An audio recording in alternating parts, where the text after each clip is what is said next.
talking coming up, then you ain't talking about nothing. I'm focused on the future. Yeah.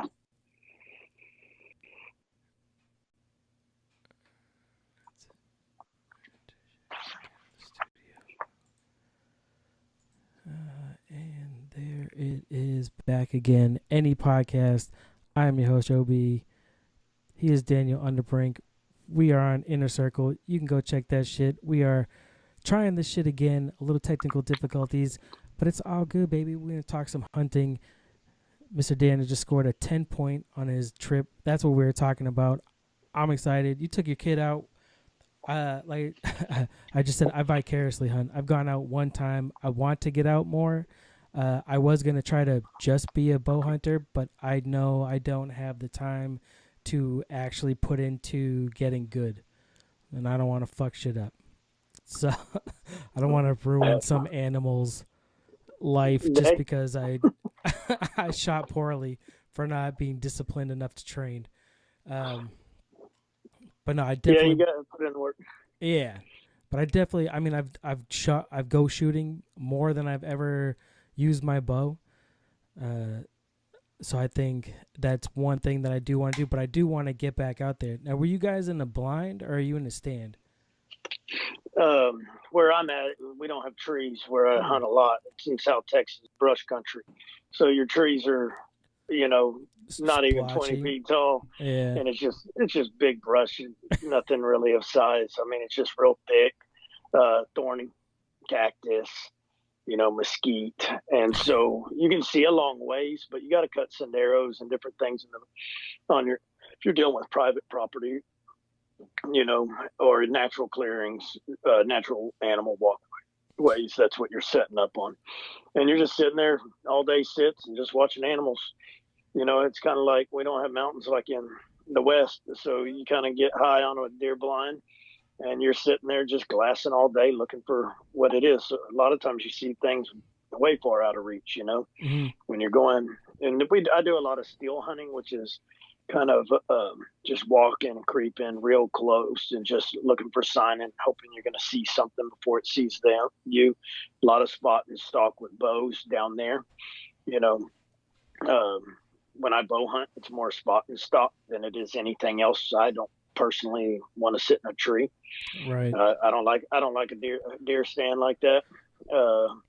That's for the trees are for birds, right? Yeah, it gets boring. It's not the boredom. I just don't want to fall out of a tree. I don't trust myself enough or the tree enough. I've been sitting in the woods too much and see trees fall over and trees get struck by lightning. So I'll keep my feet on the ground. That's what, if I was a bird, I'd be flying. That's a fair point. Yeah. Yeah. I guess I did not think about it that way when I was sitting up there.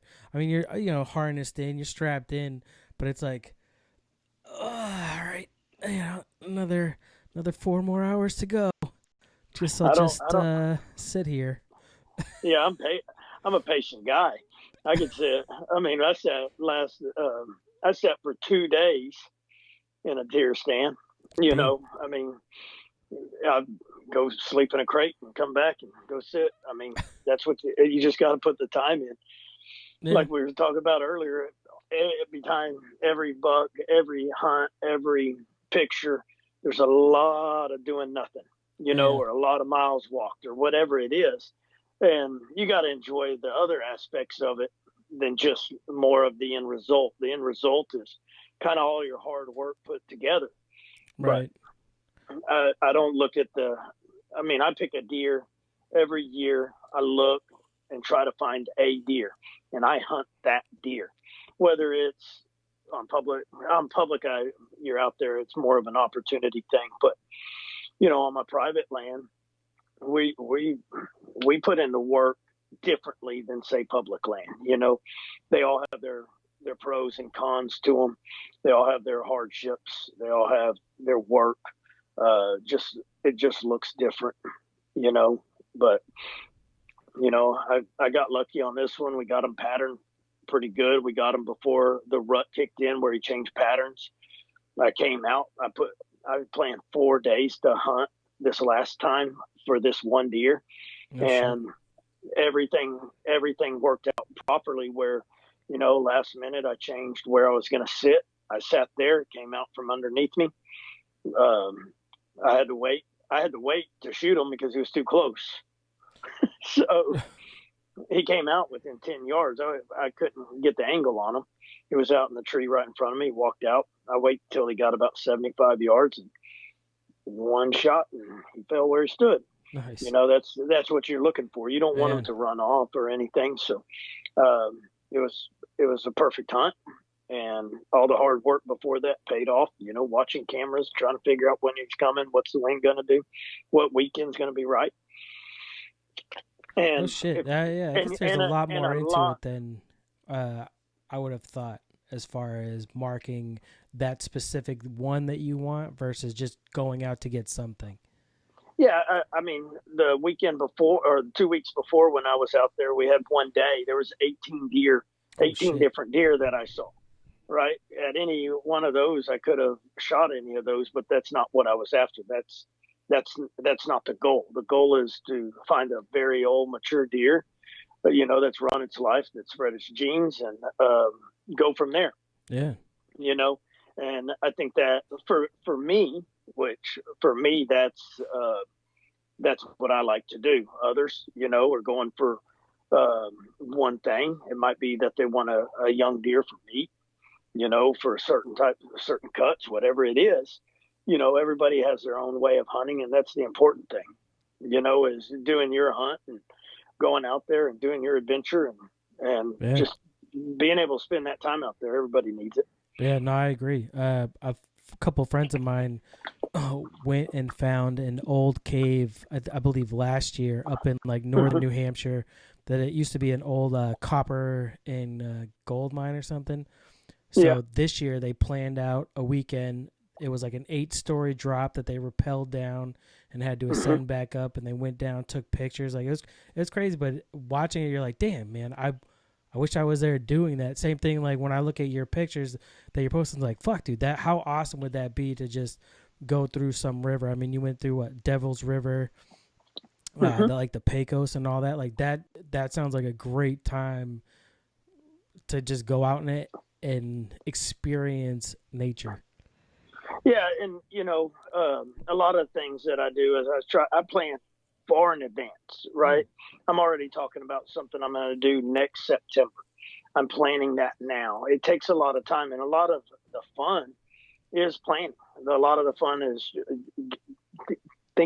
coming up with what you want to do, right, and then kind of putting a plan to go for it. And like the Pecos, I mean, and spending the time. I spend a lot of time on rivers. That's a lot of what I do. That's a lot of the way I used to do it. Texas doesn't have a lot of public land and national parks and stuff. They have state parks, and they do have public land, but they don't have it like the West, right? When you start getting in the Rocky Mountains and Colorado, New Mexico, Nevada, Arizona, those are expanses of public land. Texas has 2-3% and a big state, and a lot of our public land is rivers. So for a lot of times, if you wanted to go travel and see different countrysides, unless you had access to one of the big ranches, you put a ranch, right? Because the waterways are public. And so we'll go out there and I've done 5-day solos on paddle boards. I've done 3-day where you're going 100 miles. I've gone 8 days for 60 miles, day trips. Everything, a couple of night trips. I've been through rivers through Houston. So, I mean, it's just finding that adventure, finding that outdoor activity and going for it. And then picking up activities along the way, Yeah. A lot of the things that I've done have brought me into other things that I find myself doing, and that's what's fun about it. I've been hunting and fishing my whole life. But that's going out on a boat or going out on the shoreline, waiting, always being outside. But, as I got older and time allows, I've spent a lot of time outside now. So does your wife freak out every time you're like, I'm going to be gone for this weekend. We're going over here. I got a paddle port across this. We're going to hunt this thing over here. She's like, all right, see you later. Or she's like...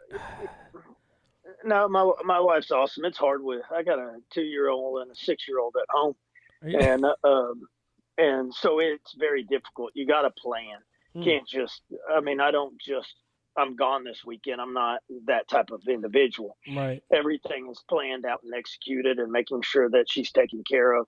And so it allows me to continue to do it because number one is family's important, you know, and if you're putting them out all the time going out, which there's been years that I've gone out probably more than I should have, you know, but overall, as long as you plan it and talk, and like I said, I'm planning one right now. I'm a year away, and we'll probably spend 12 days at least out, you know, and that takes a lot of family planning. Yeah, I bet. I know. I have a friend that he's a Army veteran. His family owns a stove shop here in town, but he goes out once a year. They go out to Ohio. They're out there for 10 days hunting, and then he's back. But that's his vacation for the year. Yeah, exactly. And a lot of the other things are just picking weekends and utilizing your vacation and planning out your year ahead in advance. Hey, are we planning on planning family vacation? If so, then that's, that vacation belongs to the family. If it's no, okay, then I'm going to plan a little outdoor excursion. I'm going to go spend some. I may take a week of vacation and spread it over 5-6 different weekends, or I might take all that time and plan it for one big trip and then just do weekenders the rest of the time, or plan 3-day weekends here and there. So it's just a matter of planning. Is it far, like from where you're at in Louisiana to get back to Texas, or no? No, it's not far. I mean, it's 3 hours to the border, but where I'm going is about 8-9 hours. I get off work right at the end of the day, get there at midnight, go to sleep, wake up at 5 in the morning, go hunt for a day, wake up the next morning, hunt a little bit, and then I can be back here at 6 o'clock on Sunday. And so you get 2 nights outside, you get a lot of time outdoors, and you didn't take anything away from anything, Yeah. But, hunting, that's seasonal. The rest of the time you kayak, go fishing, we spend time at the lake and fish camp. I'll go out to the ranch during the summer, go coyote hunting, or just go hang out.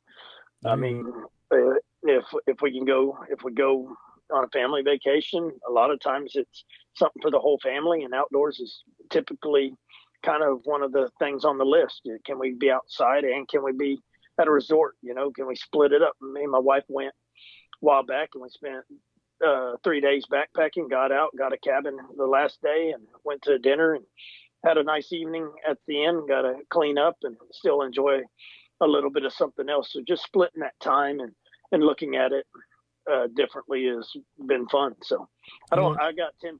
I got 10% on this device, so I hope we don't cut out.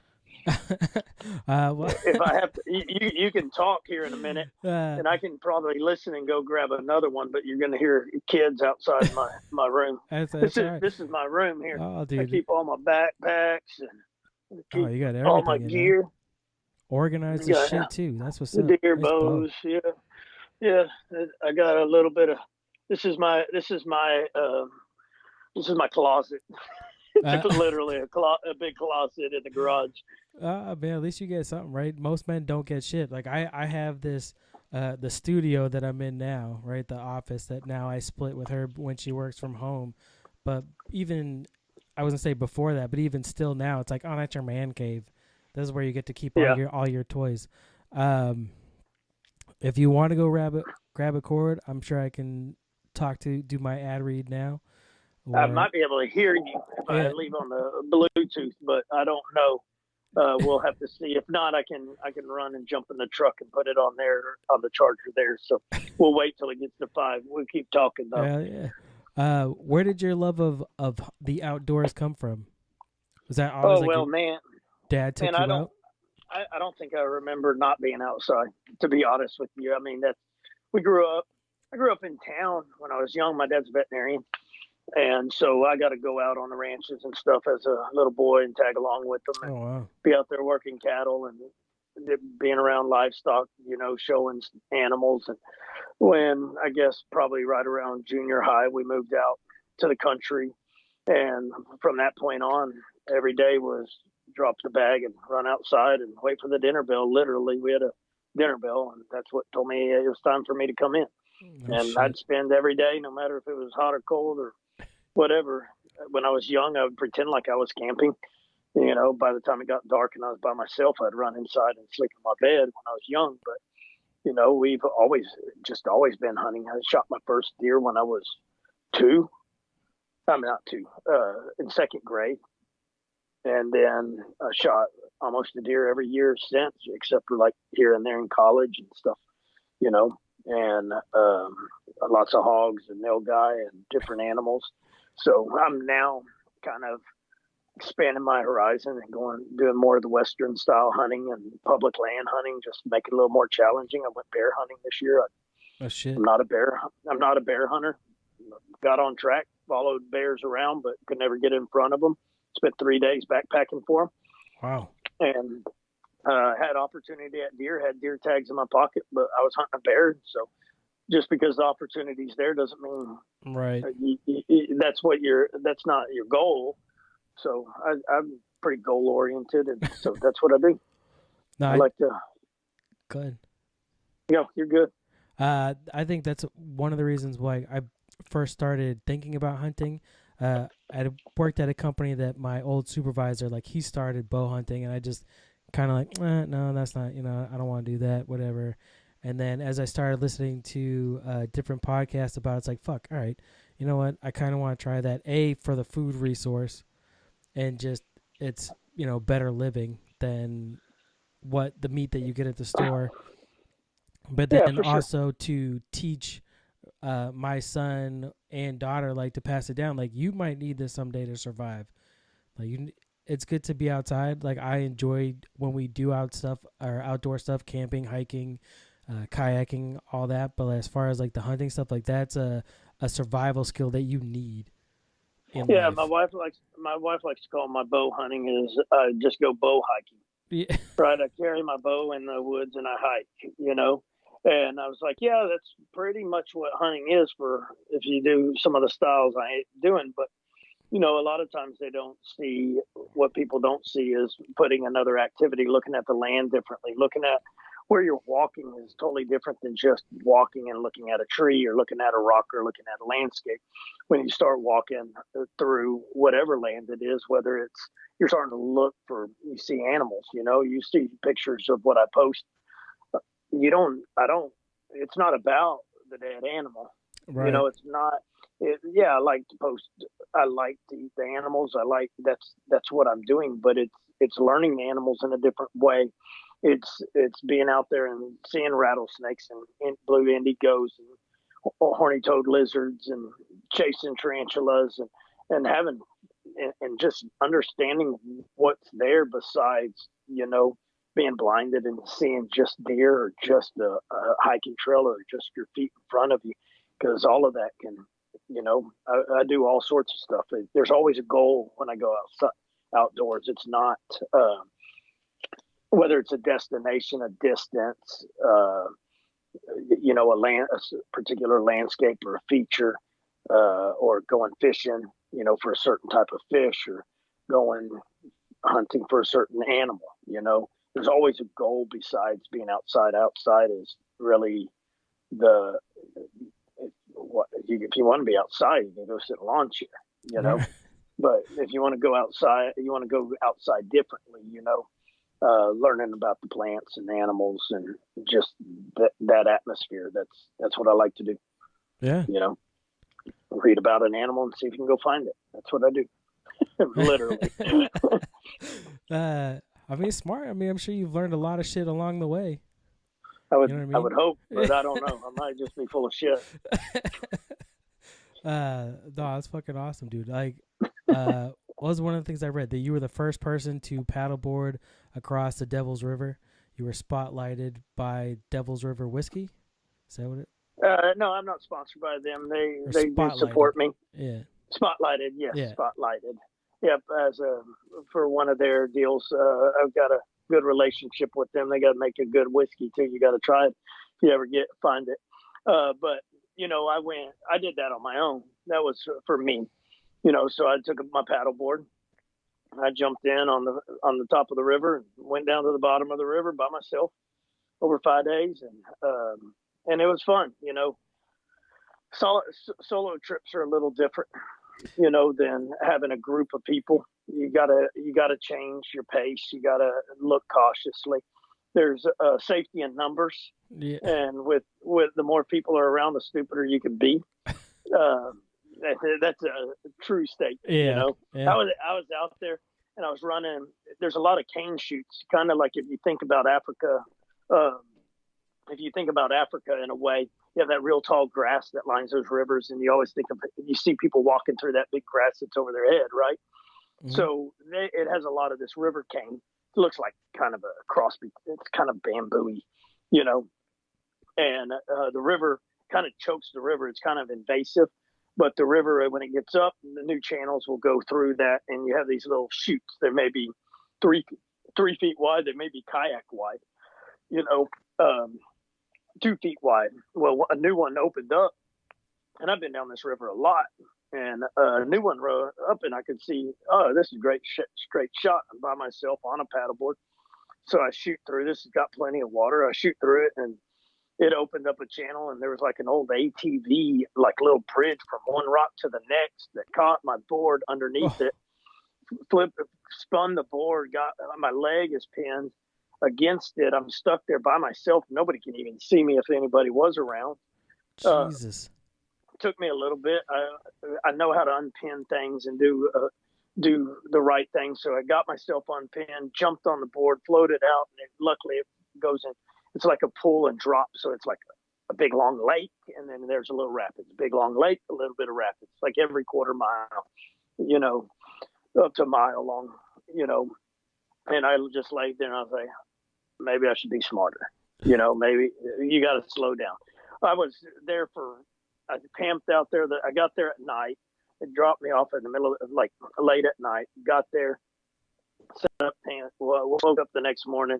Within the first, 5 miles, I broke my paddle. Damn. Because it was just because you're doing things the way you would do with everybody else, and you have to learn to slow yourself down by day 4. You're in an element. I always say it takes 3 days really to get to the groove of being outside. First day, you kind of clumsy. Where did I pack that? Why did I pack that differently this time? And then by day 4, you're just on this pace that is, you're not thinking of anything. You're just thinking about where you're putting your foot, what you're looking at the wildlife, and just enjoying your time. And so I think you always need extended trips to get that feeling truly.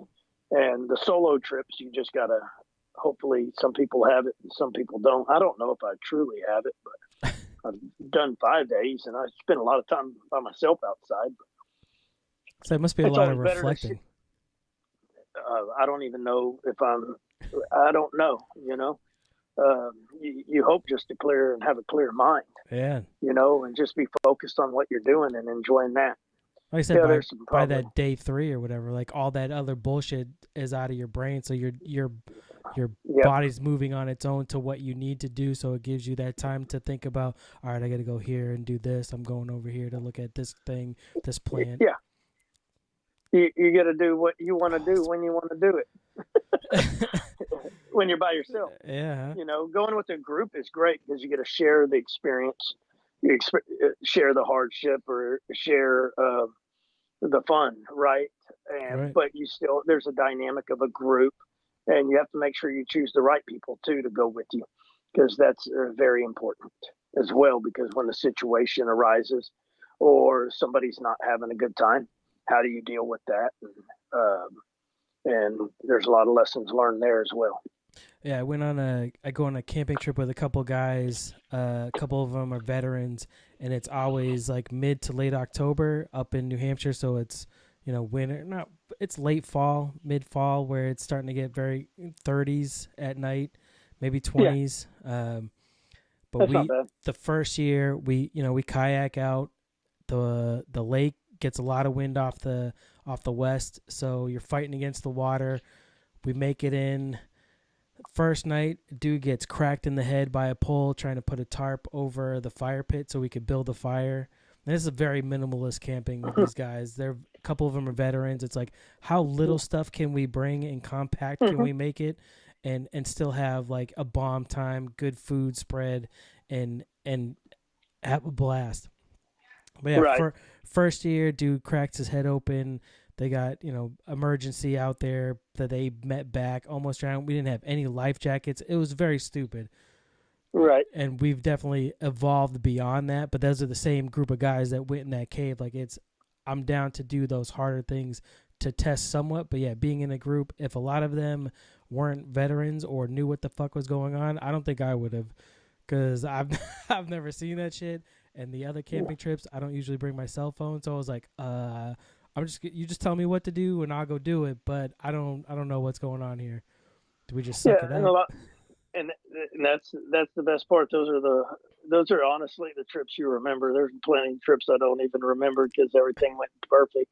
You go back and you can look at a picture and it was fun, and that's when you can bring up the other things, Yeah. But learning, in this day and age, you can have all the information. You could ask me a million questions and I could teach you exactly what you need. But a lot of times the learning and the gear selection and things, learning on your own is fun, but you just got to be careful how fast you dive in. These things are dangerous, and without certain basic skills, bad things can happen really fast.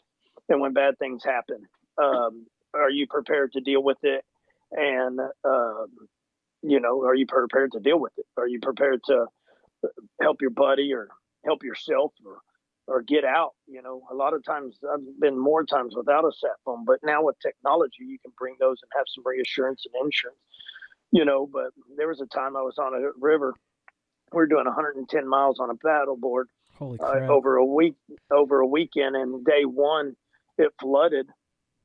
The river flooded while we were asleep. It rose to 22 feet overnight. Shit. We were up on a bank and we woke up and trees were floating down the river, and we had to decide on getting in or getting out. And at that point, I was like, man, this is dumb. Like, I got a kid at home, right? Right. You get in the river and there's only one way out is the river. And you get in the river and you're like, I've got the skills to do this, so it's not that bad. And we enjoyed the rest of the trip. It was actually easier because the water's moving fast. It was high enough where it flattened out. And if we didn't, it may have taken us an extra day, Damn. We paddled it till 9:30 at night one night trying to find a dry spot to camp. We just hung our hammocks in a tree and kind of found this little dry spot and just camped there and woke up the next morning, get in.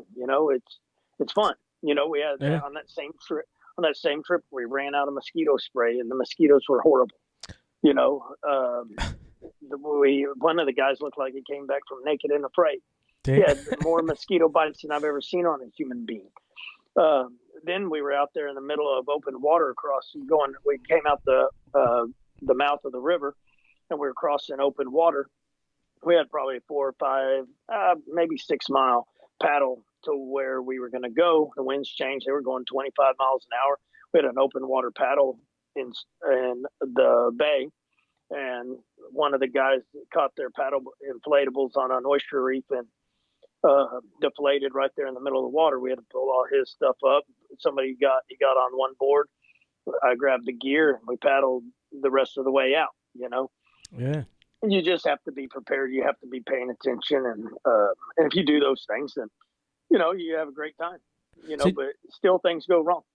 Do you work out or do stuff like during your weeks or your off time to prepare for these treks? Like, are you always out there like getting in reps for paddleboarding so that you have the stamina to go those distances?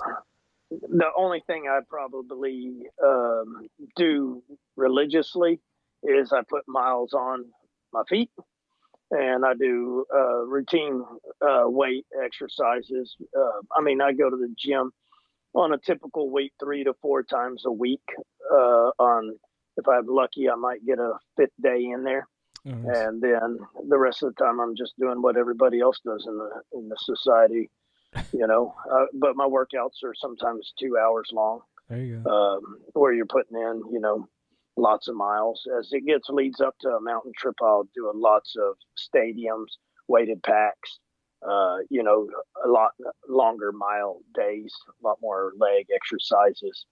If I'm doing paddling, depends on what I'm paddling, but I've been doing it long enough where I kind of got a little muscle memory there. It's not, it's not that bad, but it does help to be in shape.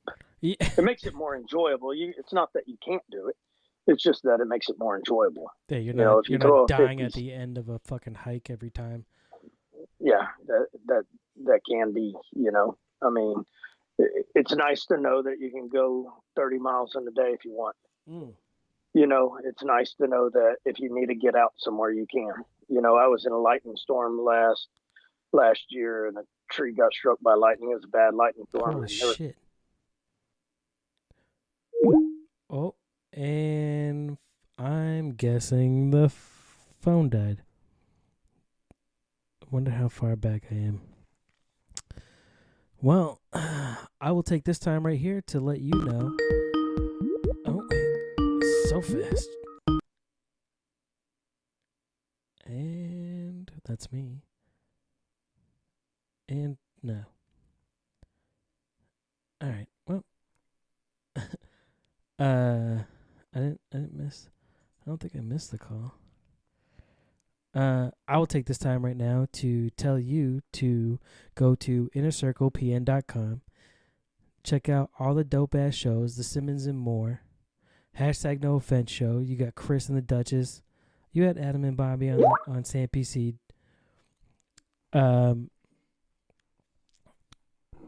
Give me 1 second. Let me type up to the man.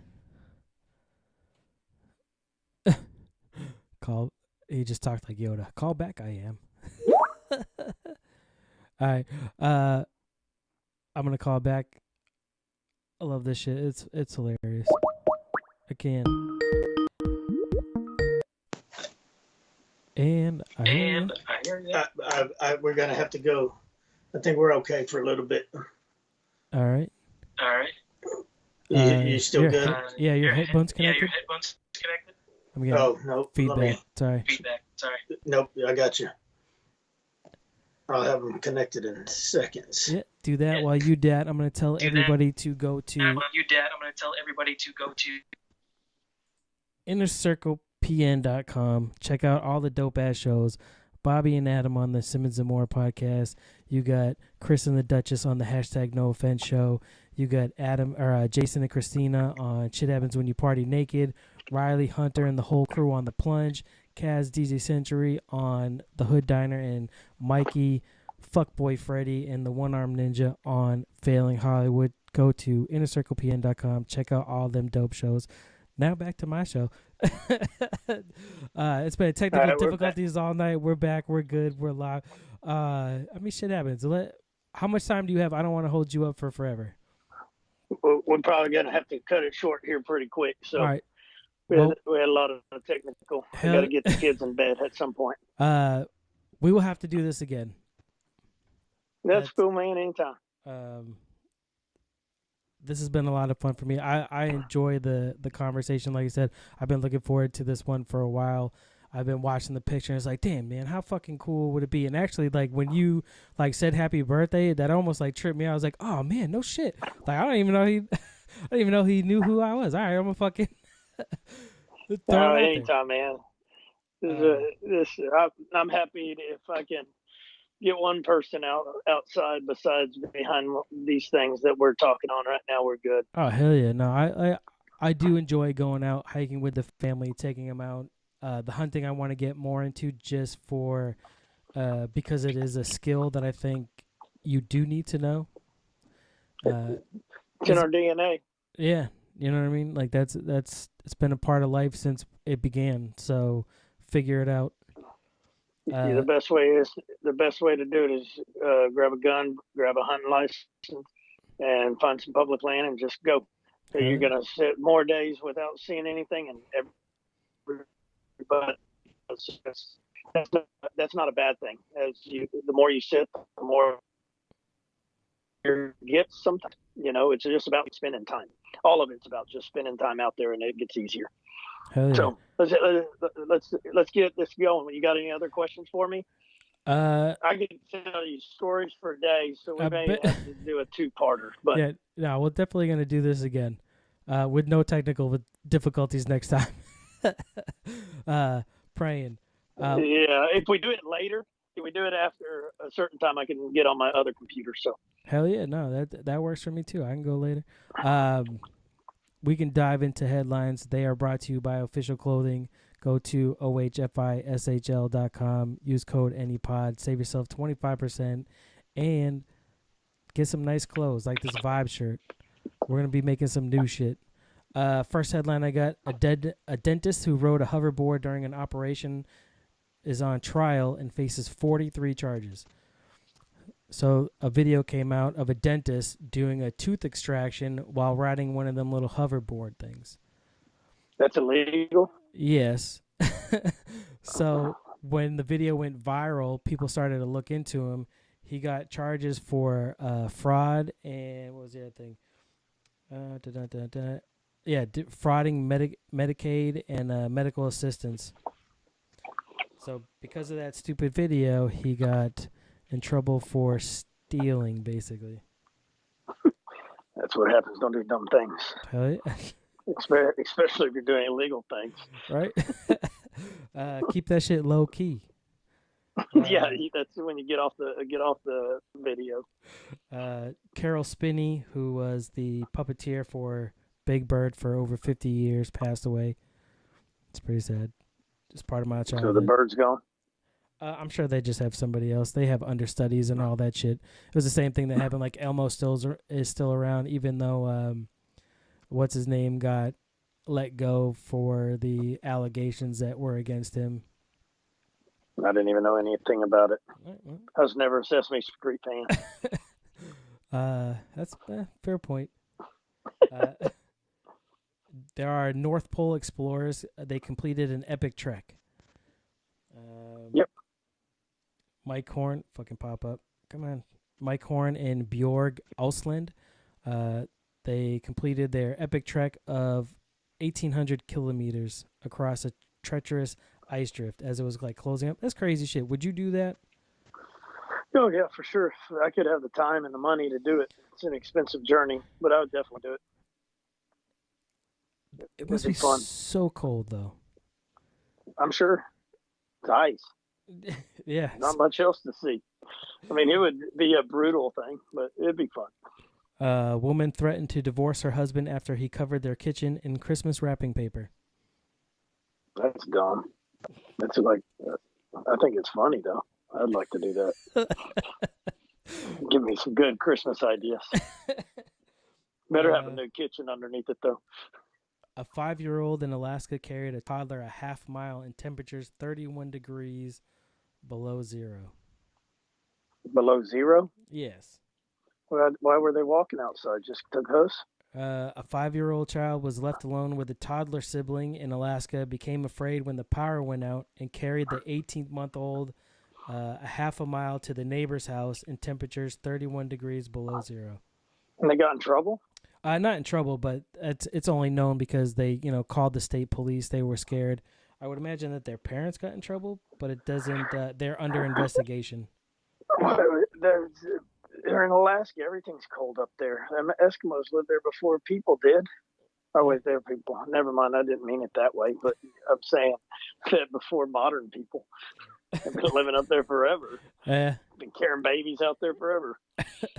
A woman wore a Hail Satan shirt on a plane, and American Airlines forced her to change her shirt or get off the plane. So she changed her shirt. That's good. That's probably smart. You don't want to miss your flight. Nope. A guy just ate a $120,000 banana off of a wall art. It was like I saw that. Apparently, they had another banana to back it up. So Somebody ate that one too. why would you just grab it? Like, what would make you think, like, I'm just going to eat this shit? It's a banana stuck to a wall. If you're hungry, it's duct tape.